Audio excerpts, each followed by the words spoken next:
It's a few minutes past 9 in the morning. As in the office of Attorney Perry Mason, Della Street ushers Mr. Donald T. Wallace to the door. Goodbye, Mr. Wallace.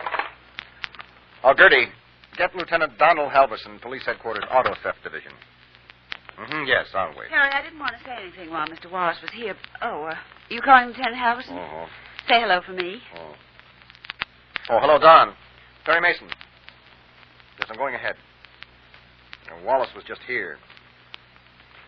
We're starting as of right this minute. It's 9:15 now. Can you get the boy out of jail? Meet us at the morgue at 11. Oh, I know you'll have to get on your horse. So, saddle up and get, partner, right?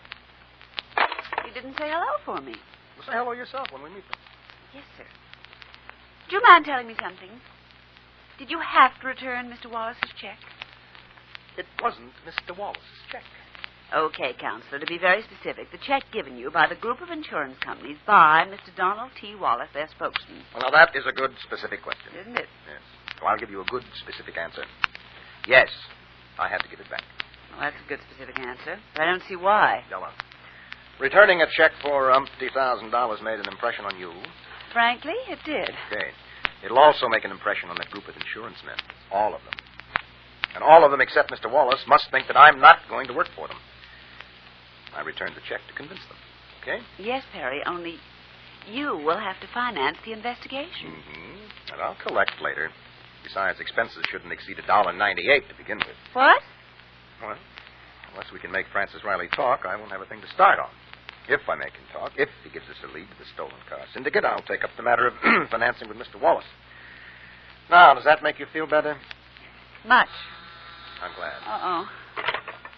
Yes, Gertie? Who? Oh, wait a minute. Beekman's here, Chief. He'd like to see you if you have time. Oh, tell him I... No, send him in. Okay, Gertie, send him in. We've got to do the Emerson contract, Della, we will.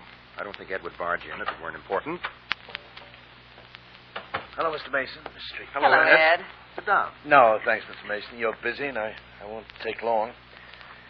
There's other people I could ask, I guess, but you know Ord and me, you know Katie, and this is personal. I'd like to keep it that way. Kate's got a job in a nightclub. Oh? But the doctor said that she mustn't even try to dance. It's not a dancing job. Well, what is it? That takes a little explaining. Maybe you can guess how she feels now she can't dance anymore. Ord and I, well, we didn't know what was going to happen, which way Katie was going to jump. Well, you came by to see her right after the doctor broke the news. She wouldn't even talk to you. We understand, Ed. She was disappointed and hurt, and I am surprised she got a job so soon. Me too. Especially the kind of job she...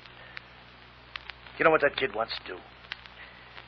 She wants to learn to be a dance director. All her life, all she's ever wanted is to be a dancer. Now she can't be, so she takes the next best. She'll learn to be a dance director. Well, that takes courage. We think it does, Miss Street. We wouldn't have been surprised if Katie steered clear of dancing and anybody who can dance. We're proud of her. I had a reason for telling you how tough she feels. She's not thinking straight. Nord and I are scared she's making a mistake. Not because she wants to be a director. If that's what she wants, it's okay with Audrey and me. It's being in a nightclub. Yes, sir. Miss Helen Powers. She's the big director who gave Kate the audition. Yes, I know. She says she'll take Katie under her wing and teach her after Katie gets some practical experience. Ord and I figure there's better places to get experience than a nightclub. Yeah, I think that's true. Possibly in the theater. Look, Ed, I know some people. Kate don't want to wait and find another job, Mr. Mason. But what'll she do in the nightclub? Work in the dressing room, shortstop for the entertainment manager, work in the kitchen, maybe. Learn the practical side of the entertainment business. Mm-hmm. I know, Mr. Mason. Sounds like wasting time to me, too, but you got to understand how Katie feels. She got an awful jolt, and she can't sit still. She wants to grab the first thing comes along.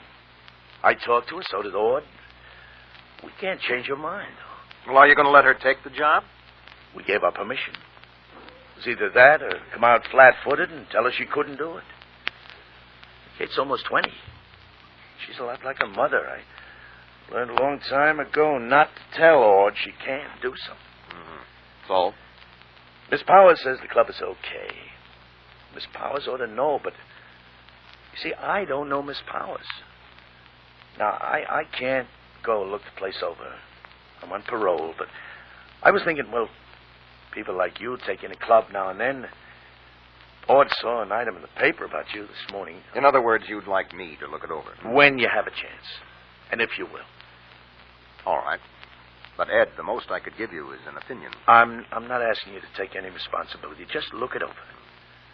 I'll feel better when somebody I know sees the place firsthand.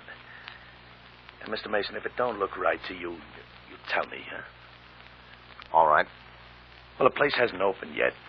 Opens sometime this week, but I've got an address here on the card. Tony's. Out in the suburbs. That's right. Think you can do it, Mr. Mason? Well, I can try. It'd sure mean a lot to us. Now, look, I know the Beekmans have been taking up a lot of your time. I know none of the Beekmans are important. But unimportant, helpless people have got to have someone to lean on. No, don't explain it. I understand. Well, okay, Mr. Mason, thank you. You're welcome. Now I'll get out. Okay, Ed. Now, Della, will you get out the Emerson file, please? A short time later, in City Jail, Police Lieutenant Donald Halverson follows a guard down a stone corridor, stops as the guard unlocks the door to Francis Riley's cell. Give me 5 minutes, Ryan. Yeah? My name is Lieutenant Halverson, Francis. What do you want? Not much. Just take it easy. Smoke? No. Go ahead. I don't smoke. Look, what do you want, Lieutenant? Does it bother you if I smoke? What are you asking me for? I can't stop you. Now, just take it easy, son. You don't have to be afraid of me. I'm not afraid. No? We think you are. That's why I'm here. I don't get you. Well, I'll make it good and simple. We think you're scared, son. We think you're scared because you know something. Like what? And we think somebody got to you in here and warned you to keep your mouth shut.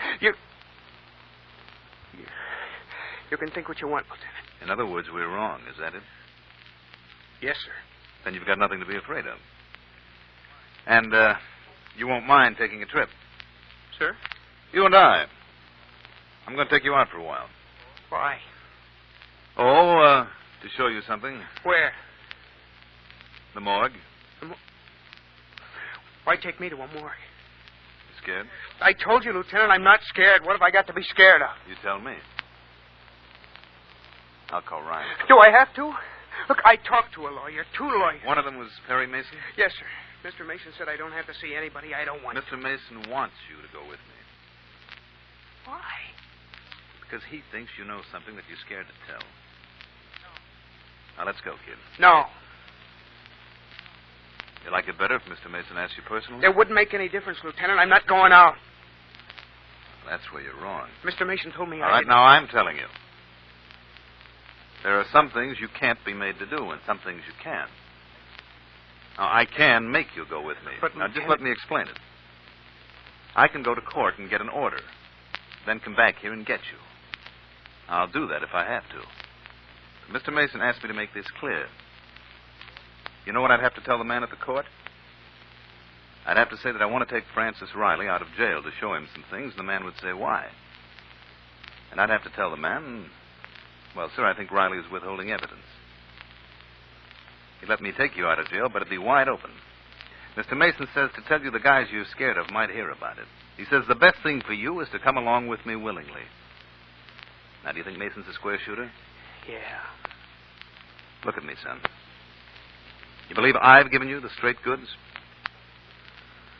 Yeah. All right, then time's wasting.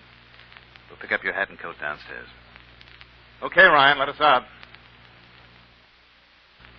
Well, as you know, Francis Riley is Perry Mason's only lead to the auto theft syndicate. And as you also know, the lead could point directly to the very nightclub where Kate Beekman is going to work. So be sure to hear tomorrow's important and surprising development.